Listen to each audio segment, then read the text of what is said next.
Weekend तो important रहने वाला है नतीजों के लिहाज से, उसको देखते हुए, साथ ही आज ब्रेथ ने उतना साथ नहीं दिया, मिड कैप और स्मॉल कैप ने, उसको देखते हुए और आज के निफ्टी बैंक निफ्टी के मूव्स को देखते हुए कैसा लग रहा है अभी फिलहाल मार्केट की चाल? और क्या लगता है आपको 24,300 तक हम गए, 24,500 का रास्ता खुल रहा है? अगर हाँ तो उसके लिए कौन से लेवल की इंपॉर्टेंट क्लोजिंग ज़रूरी है?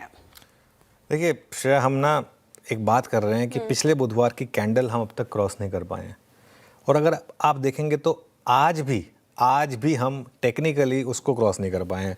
अब देखिए, उस दिन का हाई था 24,300, आज का हाई था 24,297। अब ये हो सकता है कि आखिरी के एक घंटे में आप उसे क्रॉस कर लें।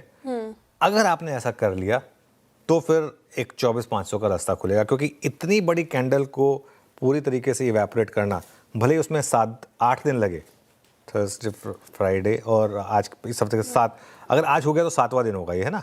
तो 7 दिन भले ही लगे, लेकिन अगर आपने इस कैंडल को पूरी तरीके से एनगल्फ किया तो फिर जहाँ से हम गिरे थे वहाँ का रास्ता खुलेगा, और 24,500 मेरे ख्याल से एक बार आप वापस आएंगे।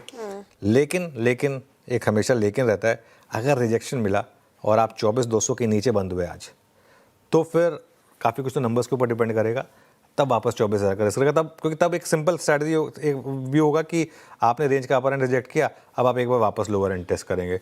लेकिन अभी बहुत टाइम बाकी है, 1 घंटा 24 मिनट तो बहुत टाइम होता है, इसमें देख लेते हैं, शायद मार्केट क्रॉस कर ही ले उन लेवल्स को। काफ़ी कुछ वीकेंड के नंबर्स पर डिपेंड करेगा। और आज मैं FII का डेटा जो है ना वो देखना चाहूँगा, क्योंकि 2 दिन से सेलिंग हो रही है FIIs की। एटलीस्ट आज स्क्रीन देखकर तो लग रहा है कि सेलिंग नहीं है, लेकिन ज़रूरी नहीं है कि सिर्फ जो स्क्रीन बता रही है वही हो। फाइनल डेटा शाम को आएगा, वो देखेंगे। तेज़ी के बाज़ार में इंडिया विक्स का ऊपर होना, ये मुझे थोड़ा खल रहा है, और डॉलर रुपए में भी कोई बहुत ज़्यादा स्ट्रेंथ नहीं है। ये भी एक और फैक्टर है जो मार्केट के अगेंस्ट है। करेंसी मार्केट अलाइन नहीं है अभी भी इक्विटी मार्केट से, लेकिन सेक्टोरल ट्रेंड अब क्लियरली IT में है, इसमें कोई डाउट नहीं है।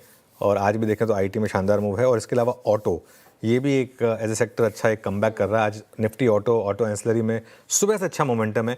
ये मार्केट के लिए एक पॉजिटिव खबर है कि एक डोमेस्टिक ओरिएंटेड सेक्टर अच्छा कर रहा है। निफ्टी पर जहाँ तक अप्रोच है, रेजिस्टेंस रहेगा 24,300 से 24,350 का श्रेया, और सपोर्ट रहेगा आपका 24,150 से 24,200। बैंक निफ्टी की जहाँ तक बात है, बैंक निफ्टी में रेजिस्टेंस रहेगी 58,200 से 58,500 के बीच, और सपोर्ट रहेगा आपका 57,500 से 57,800 के बीच में। तो ये कुल मिलाकर मार्केट पर अप्रोच है। वीरू के पास चलते हैं।